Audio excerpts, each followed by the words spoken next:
আমি মিনতি করে গেলাম। কত রাত আমি সম্পূর্ণ ফ্যান ছাড়া ছিলাম। চামড়াটা একটু ছাড়িয়ে নিব। Hello everyone, welcome to my new blog. আশা করি সবাই অনেক বেশি ভালো আছেন। আমিও আগের চেয়ে অনেক বেশি এখন সুস্থতা অনুভব করছি।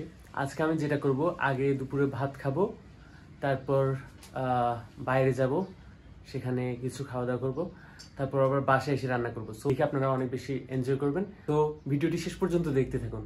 সো আমি বের হয়ে পড়েছি আর আমার খুব পাস্তা খেতে ইচ্ছা করছে। সো এখন আমি যখন সেখানে চলে যাবো। সো যাওয়া যাক। বিসমিল্লাহ।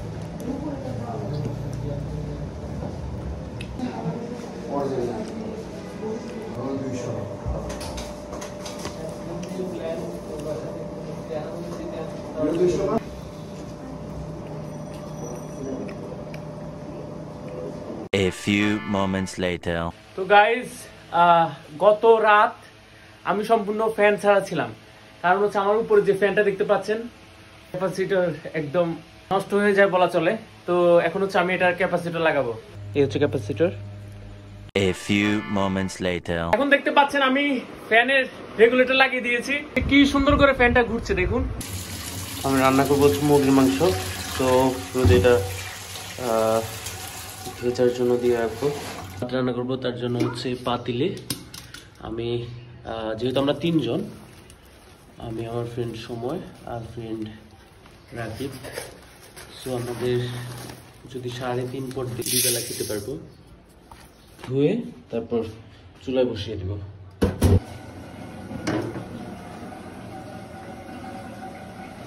পাতিলটা ঢাকনা দিয়ে ঢেকে দিব যাতে খুব তাড়াতাড়ি হয়ে যায়। তো আজকে হচ্ছে মুরগির মাংসের সাথে আমি এই যে পটল দিব। আজকে নতুন ভাবে ট্রাই করব আলুর বিকল্প হিসেবে। আলুতে প্রচুর পরিমাণ কার্বোহাইড্রেট থাকে, দ্যাটস ওয়াই আমি চাচ্ছি না যে ভাতের সাথে, অর্থাৎ কার্বোহাইড্রেটের সাথে আরো কার্বোহাইড্রেট যোগ করতে। আগে হচ্ছে এভাবে 2 মাথা ফেলে দিব। দিন গিয়ে রাতে লুকাবে, মুছো না কো আমার ছবি, আমি মিনতি করে গেলাম, তুমি চোখের আড়াল হও, কাছে কি বা দূরে হও, মনে রেখো আমিও ছিলাম। আর হচ্ছে আদা বাটা দিব। চামড়াটা একটু ছাড়িয়ে নিব।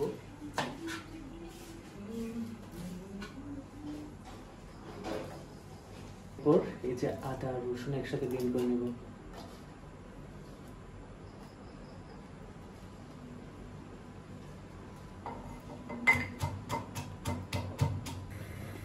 এই পর্যায়ে আমি এখানে তেল ঢেলে দিচ্ছি।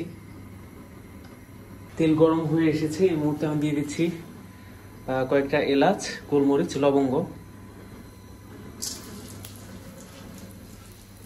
তারপর আমি দিয়ে দিব পেঁয়াজ। এরপর আমি দিয়ে দিচ্ছি রসুন আর আদা। দিয়ে দিব মরিচ 1 চামচ, 2 চামচ, হলুদ 1 চামচ পরিমাণ। একে ধুয়ে রাখা মাংস দিয়ে দিব এর মধ্যে।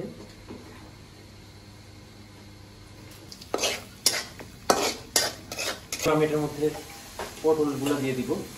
এরপর 3টা তেজপাতা অ্যাড করে দিব। তারপর ঢাকনা দিয়ে ঢেকে দিব। এরপর আরো পানি অ্যাড করব, যেহেতু তরকারি একটু ঝোল ঝোল হবে। ব্যাস, এখন তরকারি হয়ে গিয়েছে। তো এটা হচ্ছে এখন একটু টেস্ট করব। বিসমিল্লাহ।